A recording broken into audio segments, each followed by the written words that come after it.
This video is an introduction to the conservation of energy, which is a big deal physics law. Um, and I'm going to do it by way of example. So quite honestly, the best way to absorb the material that I'm going to show you is likely if you've already read something about the conservation of energy in a textbook. I'm going to use concepts of work,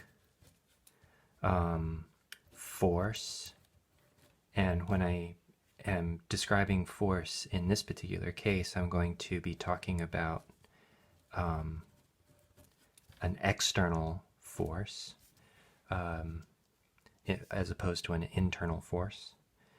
And I'm going to also mention the ideas of kinetic energy. And in this particular example, I'm going to be using the concept of gravitational potential energy. And I'm going to, without explaining where the expression comes from, I'm just going to use the expression where this is mgh. There are caveats for this expression, but I'm not going to go into it. I'm just going to use it because I'd like you to, essentially what I want you to get from this video is a flavor of using the conservation of energy to make decisions and solve for unknown quantities. So we're trying to figure out how to use this idea, the conservation of energy. So my example is a rubber bounce ball. And, like some rubber bounce balls, when you drop them, let's say you drop them off the table, the rubber bounce ball may not come all the way back up to where you let go of it from. But if you have a very good rubber bounce ball, it makes it most of the way up. So it's very what's called elastic. And yeah, so I'll say no more about that, but this is a rubber bounce ball, and I'm going to play out a story. And the story is it's going to match your expectations of what happens with a rubber bounce ball. And this story doesn't necessarily have any physics in it, but what we're going to do is we're going to look at this story with this kind of thinking. Yeah, so here's the story.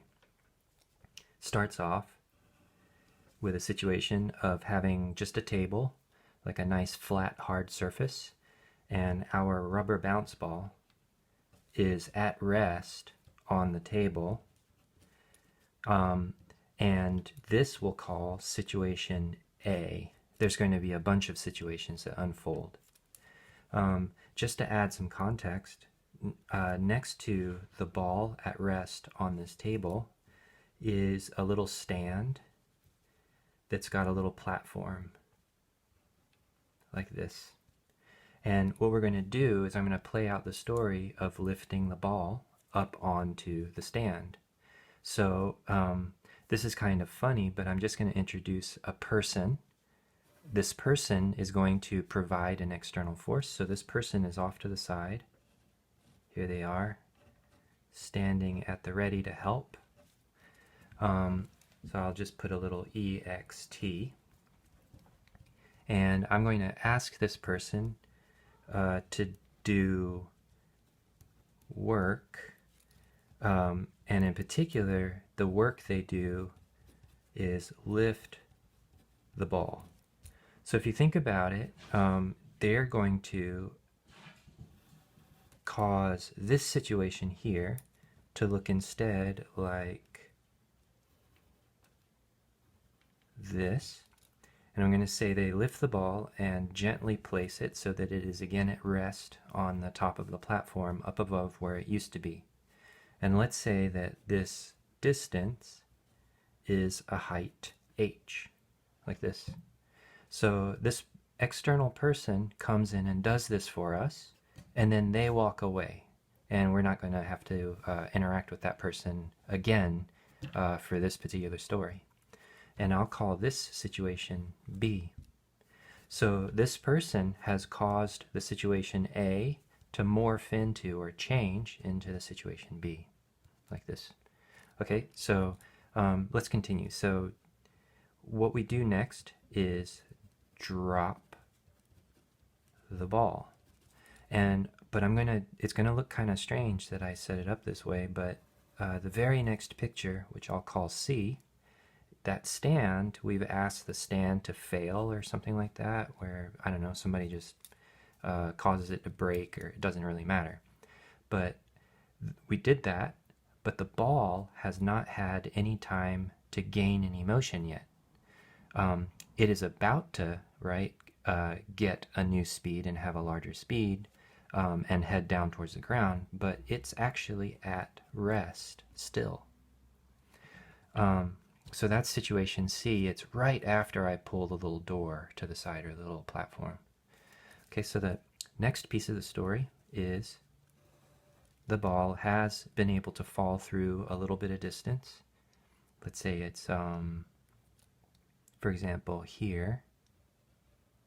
So what's different between situation D, which is a little bit later in time than C, so here is the little platform. So the ball has definitely fallen through some distance a little bit, and it has picked up a little motion, and it's not as high up off the ground anymore, or up off the table. The next situation I'll draw is, I'll skip ahead a little bit, and the ball is just about to engage with the ground or the table, and it's actually picked up quite a lot of motion, and it's right before it hits the floor. So I'll call this, or the table, call it E. I'm gonna, in just a second, I'll probably quit drawing the stand, but the stand is no longer important to us, although it does mark where the ball fell from. So let me continue. So this next situation is interesting. I'd like you to notice that the ball in E is moving very fast. It has lost all of its height. And then into F, this is the situation where the ball has actually, because remember it's an elastic rubber bounce ball, it's very deformed. And it's deformed at the bottom of its squish. So this is the moment where we would say that the ball has come again to rest, but you know, in the very next moment in time, it's going to start uncompressing and gain motion back upwards and then bounce up into the air. But at this point, it's at rest, and it's at the lowest position that the ball can have. So I'll keep going. So G is the next moment in time. G is when the ball has completely unflattened, but it hasn't gained any real height yet.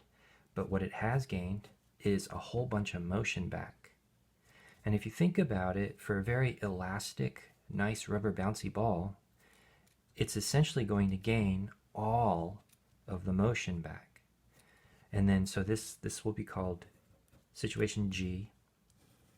And the next one is the ball has, let's see, made it up somewhere here. So it's got some motion. It's still headed upwards, but it's lost motion compared to lower down. In the story of Newton's second law, it has been experiencing a weight force on the way up, so it's slowing down. Has a negative acceleration compared to its positive velocity on the way up. So this will be called situation H, or moment in time H. And then we'll go all the way to I. And I is when the ball gets to a maximum height again, where it has come to rest. And I'm going to say that in this idealized rubber bounce ball, what happens is it goes right up to where this platform was. So it goes right back up to the height H. So let me say that it gets to H above the table again. And then, if you think about it, we have just arrived at a situation that looks exactly like C, and so it will just play out the very same steps and then look the same again. Yeah, so it's just going to bounce up and down and replay the same story over and over and over again in the ideal situation. So what I want to do is I want to examine this situation, right, with the conservation of total energy. So the way I'm going to do that is I'm going to start off at the very beginning in A. So the conservation of energy is about the total energy. So I'm going to call the total energy E, like this. And the total energy is the total energy of the system of interest.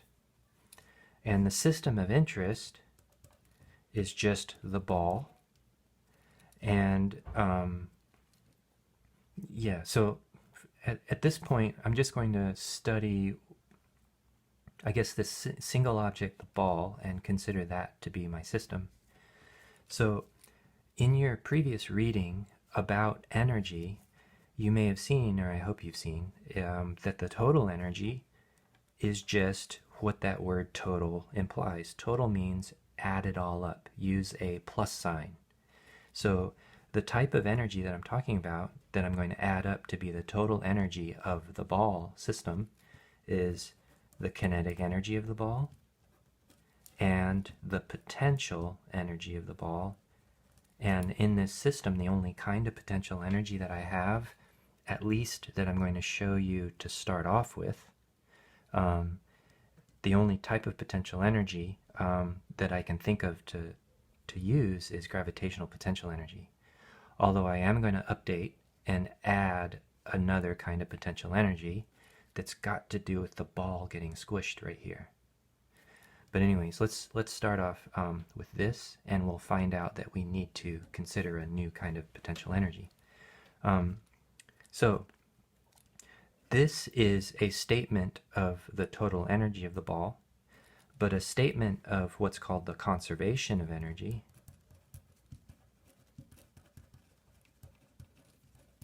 looks like the following. The conservation of energy statement is about the energy of the system, and it says that the only way that there can be a change in the energy of the ball system is if there is work done by some net external force. So this is work done by something external to the system. The system is simply the ball, and early on in this example, there was work done by some sort of external agent. It's external to the system because we aren't putting an energy for the external agent. We're not putting that external agent in the list of energies of the system. So it is external.